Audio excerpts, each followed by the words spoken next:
So today we're graphing sinusoids. Sinusoids just means sine and cosine graph.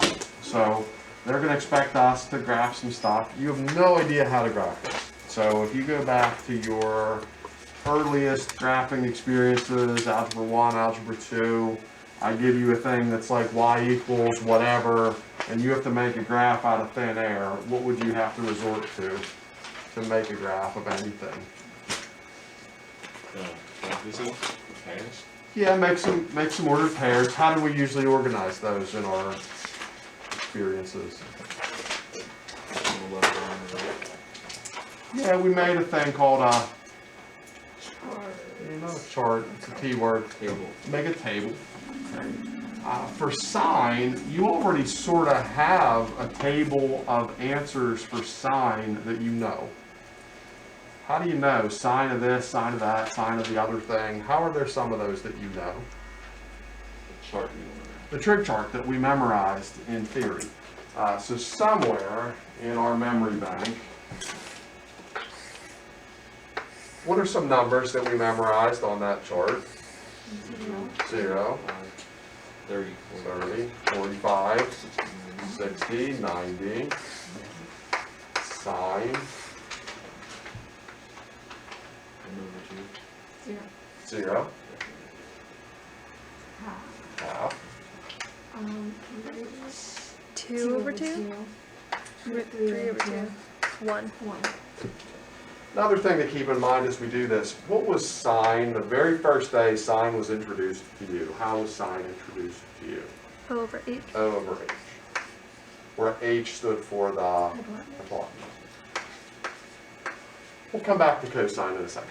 Okay, so you aren't going to have to repeat this process every time that you graph this, but for a first time graph, this will help connect it to some things that we already knew.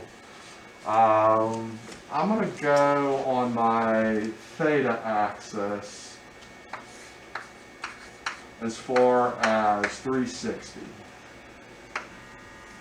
which probably makes sense to you because anytime we do a full circuit of anything, it's 360 degrees around, bearings, and angles and standard position, whatever. What would this mark be then?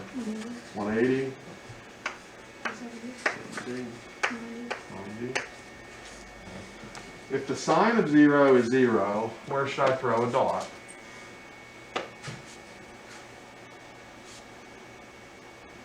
To represent that the sine of 0 is 0. Origin. Check. If the sine of 90 is 1, where is that going to head beyond this? Over to the 90 line. And I'll make a mark for 1. So there is representing the sine of 90 is 1. That would live there. Sine of 30 being a half. Let me come back to that one. What did 0 always share answers with? 360. So where should I have a dot for 360?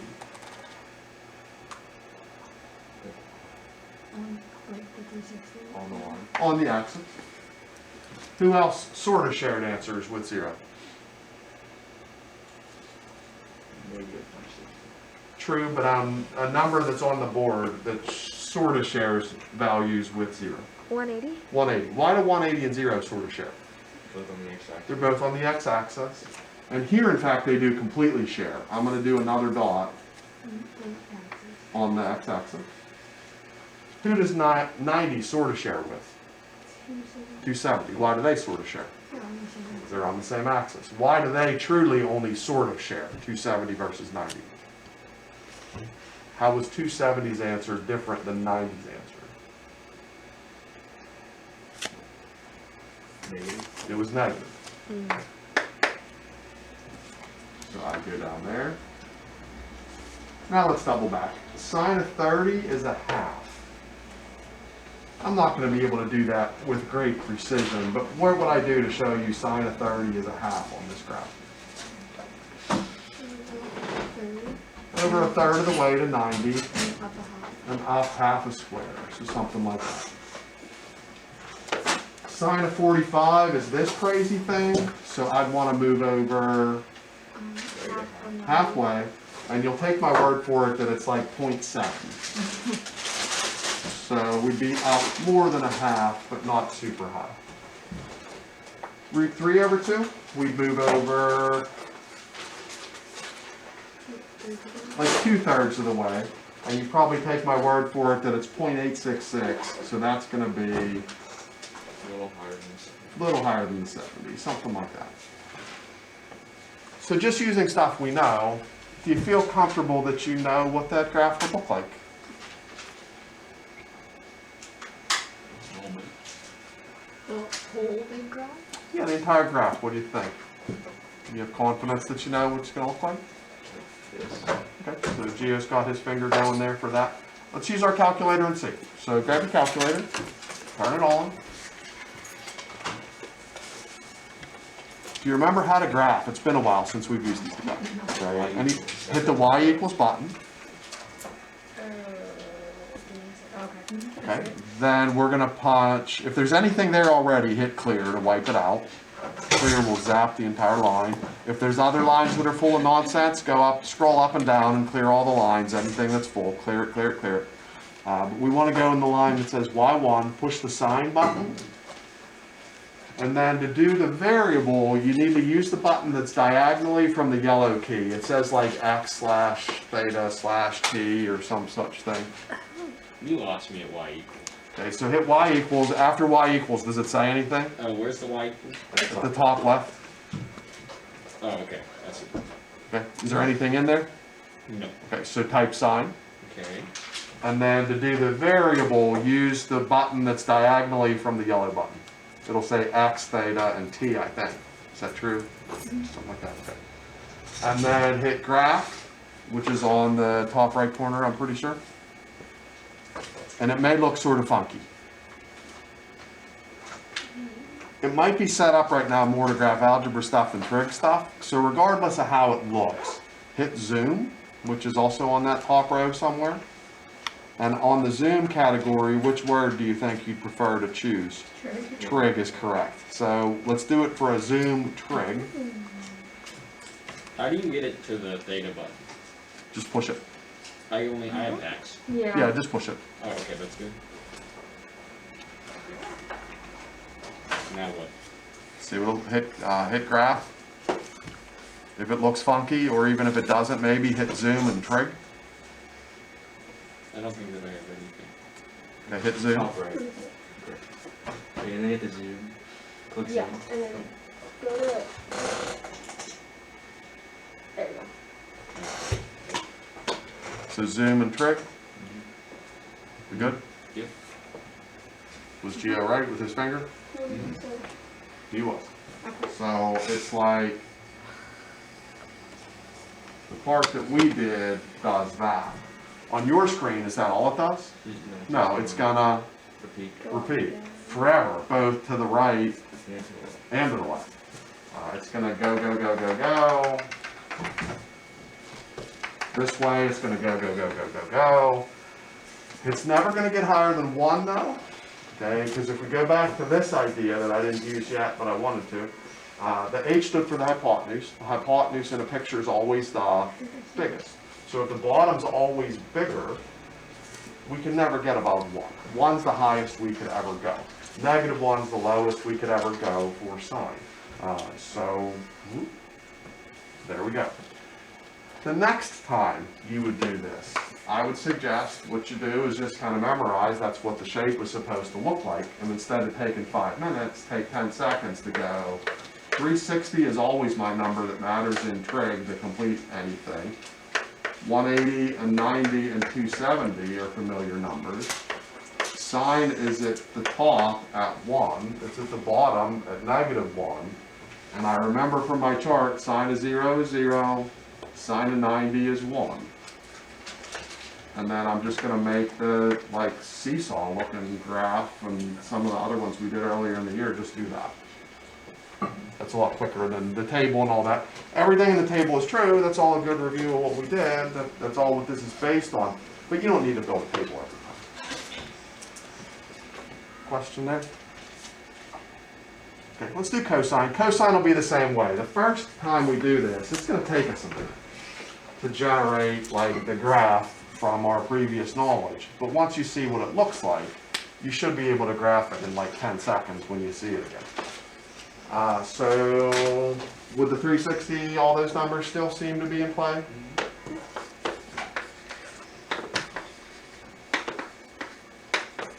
What was cosine when we first invented it? A over h. So can that go over 1? No. No. So like sine, we're going to have 1 and -1 barriers to stay within. What was the cosine of 0? 1. 1. So instead of starting at the origin, cosine starts 1. at the top. What was the cosine of 90? 0. 0. So at the 90 line, on the axis. Who should this share with perfectly? 0? 60. 360. Who should they sort of share with? 180. 180, just that's going to go Down. down, the -1. Who does 90 share with?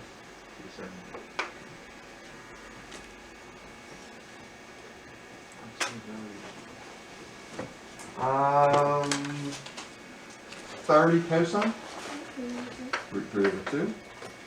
So if we go over a third of the way, we'd be almost all the way up. That's that 0.866 thing. 45? Root 2 over 2? That's around 0.7. So halfway would be like 0.7.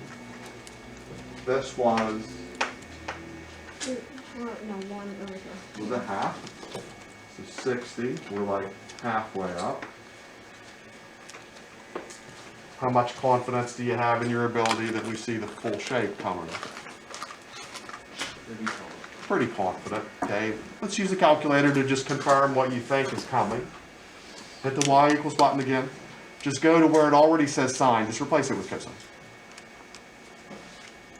Hit graph. You're already set now for trig zooming, so you're good. The only time you'd have to worry about getting out of the trig zoom, there's a zoom standard button if you ever had to graph like y equals x squared plus 3x plus 6. If you had a reason to graph that, you'd have to reset back to zoom standard. How does it look compared to sine? Pretty much the same. It's harder to draw though for some reason. We want to go like a half U here, a U underneath, and then a half U there. It's the same shape. If you want to see it, though, let's do this just for entertainment purposes. Hit the y equals button again. Leave y1 alone. Go down to y2. And in y2 type sine x. And then hit graph. It'll graph one, and then it'll graph the other. And if you're a Kennywood fan, it'll remind you of like the racer. Like the parallel tracks of the racer roller coaster, that they just sort of follow each other through. It's the same, they're doing the same thing, they just have different starting positions. Question about that? Okay, so if you ever had to do this again, the 10-second version would be make your y-axis have 1 and -1, because those are going to be our limitations. The x-axis has the numbers that are always the same numbers every time. But instead of starting at the origin like sine, cosine starts off at the top.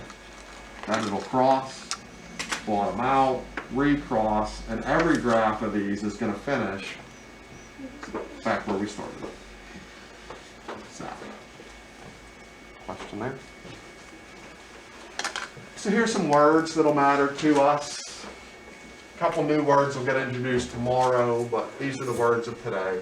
Periodic is not a new word. Periodic functions we talked about before. What do they do?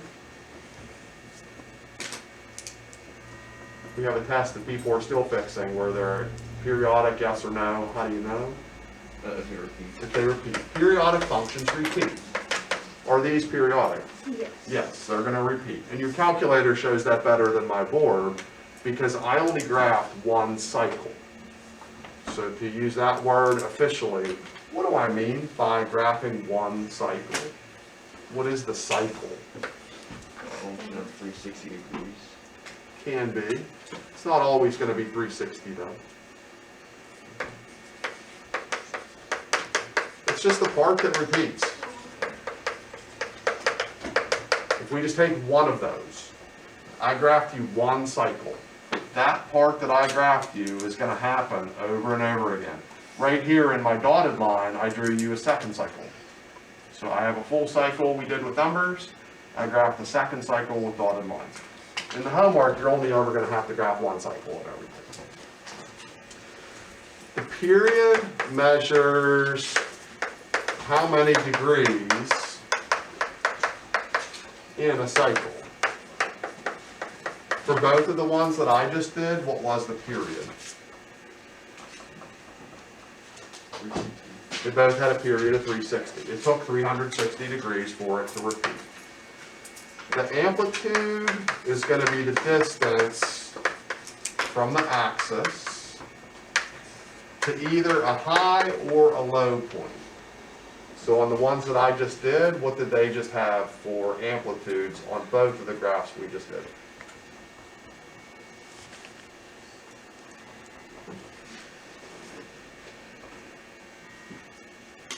Could you repeat the question? The amplitude's the distance from the axis to either a high or low point. What's the amplitude on both of the graphs that we just did? Amplitude of 1. Because from the axis to the high point is 1. From the axis to the lowest point is 1. Amplitudes of 1 on both of those. I'll come back to this, but not yet. Question there? Obviously there has to be something else, because you can't do a whole homework page of graphing those over and over and over again. Okay. So what's going to happen in the homework, they're going to give you equations like this that also have some stray numbers in them.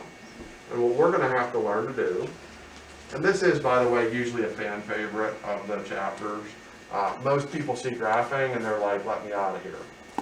People usually like these. This is usually a high rate of success chapter, because there's not graph paper involved. And you're not going to have to make tables other than those first couple. Maybe on tan day, we will graph tan in this chapter. The first day we graph tan, there's probably a table involved for me to just try to connect it to whole thing. You're not going to need to be doing the stuff that you usually don't like with graphs. But anyway, if I throw numbers in here, the different numbers are going to do different things to our graphs. It's the same stuff they used to do in Algebra 2.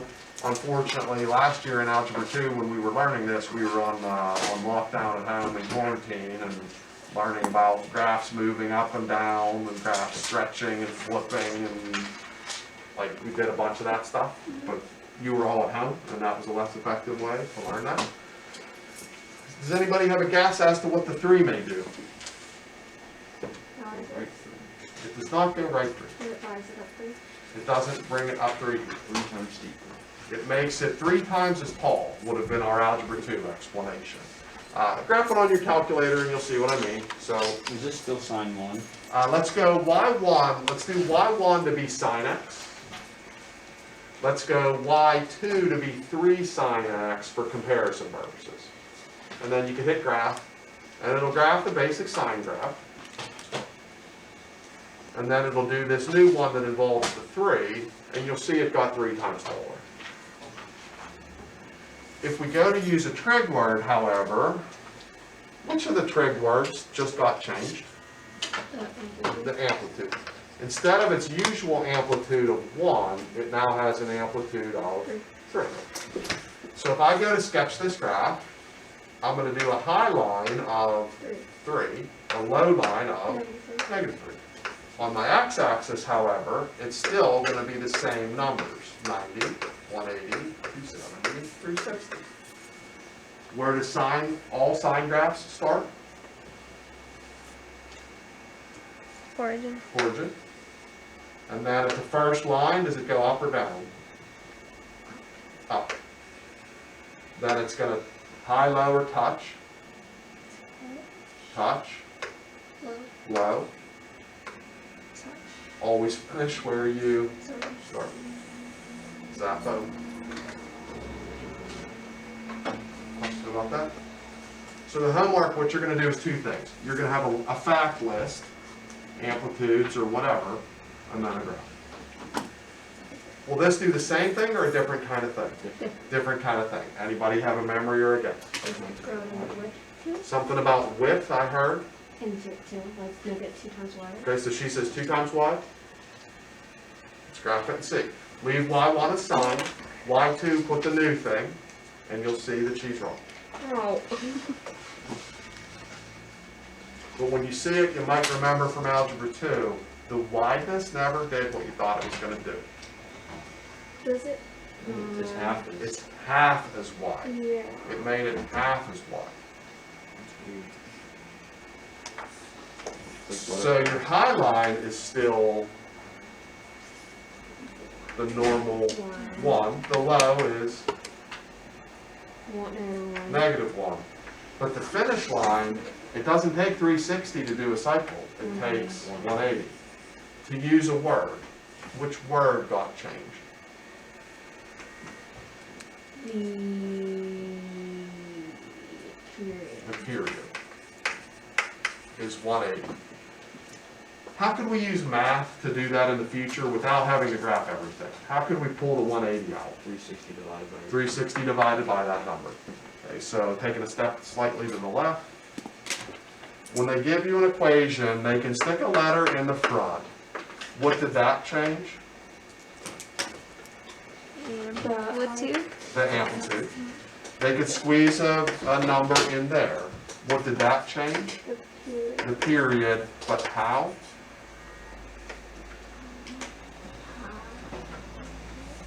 How did we math it? 360 divided by. 360 divided by that number. So sliding slightly back to the right. If this were a 10,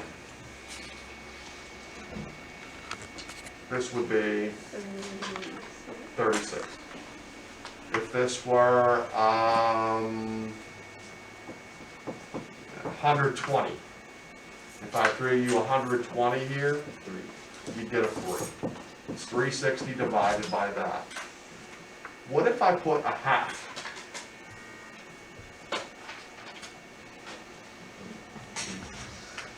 In 180? Disagree. 2 times wider. Okay, so number. 720. How? 360 divided by a half is multiplying by 2. Okay, what happens when we divide fractions? Flips. We flip them. So there are other questions where they'll sneak a fraction in there. If they sneak a fraction in, 360 dividing a fraction flips it. Okay, this is the way I prefer to do these is figure out the end line first, the period 180, and then go halfway. Halfway to 180, 90. it's 90. Then go halfway to 90, 45. And then I'll usually do the average of these, add them up, divide by 2, 135. it is 135. That will always work day in and day out every single day. What will work today and maybe be faster, if you're dividing this number by 2, for today, you can just divide every number by 2. Another thing you can do today, this number plus this number makes this number. That's another way you can do today. But those will not work every day for like the whole chapter. Okay, those are today tricks. A trick for the entire chapter, you can always average the ends to get the middle, average these to get that, average these to get that. That's a never fail problem. Making a graph, we always start with sign at origin, and then up, On the axis, touch, down, down, touch. touch.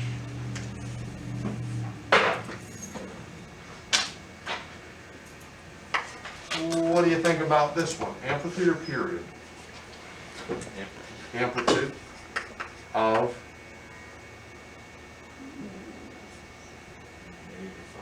I'm going to say amplitude is 5. Amplitude is always positive, regardless of signage. The sign will do something else. Algebra, experience, guess, stuff. What did the negatives used to do? They flip us. So we're going to be in an upside down world. You don't have to graph it if you want to just trust those facts, which you probably do. If you want to graph it and see it, go ahead. But high line is now 5, low line, -5, finish line, 360. Normal 360, that didn't change. So all the other marks are still the same. Sine always starts at Origin. origin. And at the first mark, Down. we're down this time because of the flippage. Then Touch. touch, Up. up, Touch. touch. And you're gonna find the homework is gonna be a lot quicker than the lesson when you go to do this yourself. As you've absorbed this now, if you think how much time would it take to do those first three now that you saw them, you crank that out pretty quick. Quickly, I should say. So this is just a combo move. The 2 is changing the amplitude and making the amplitude 2. The 3 is changing the period. Doing math though to decide it's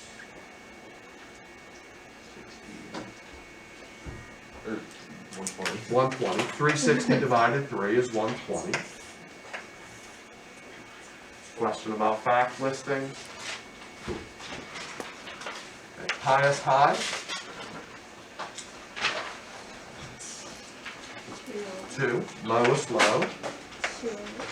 -2. -2. I always do the finish line first and then double back. Finish line.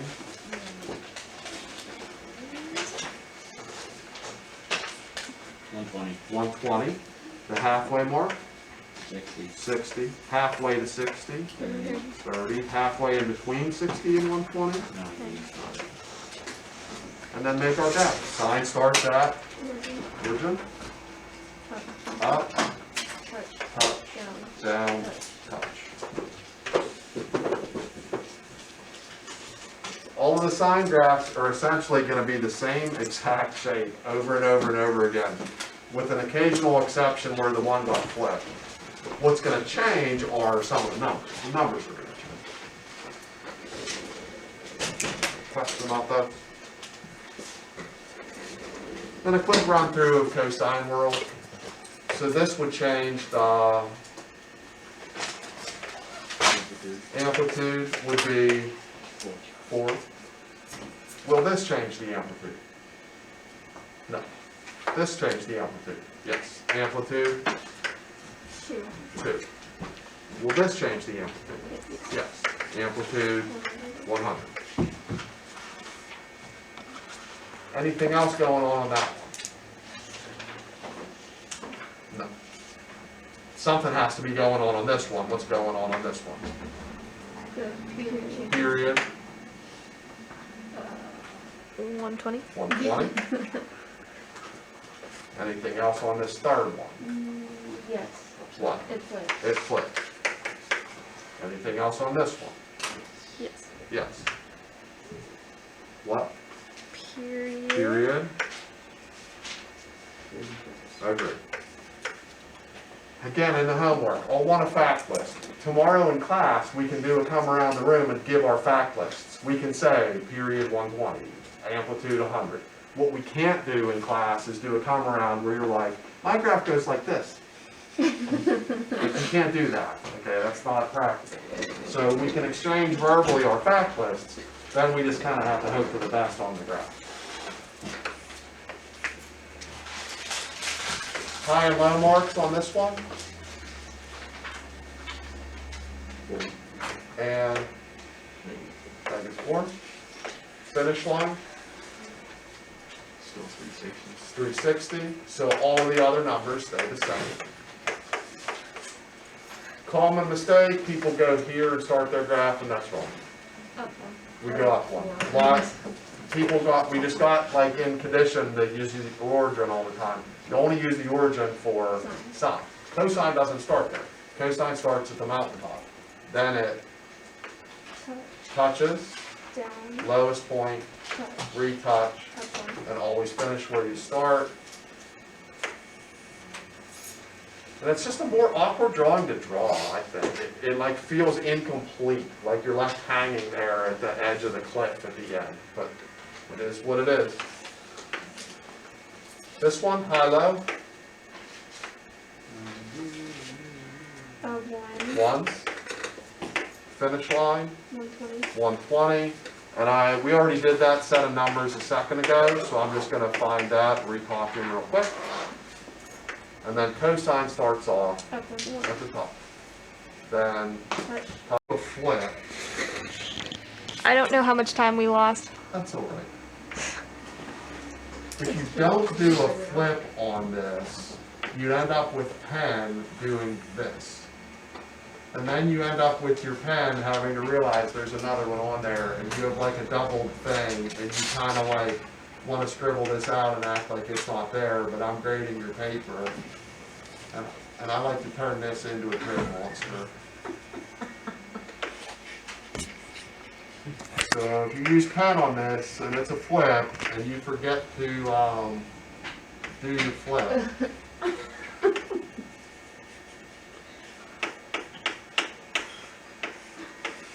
I can put some kind of caption on there. You did that for me.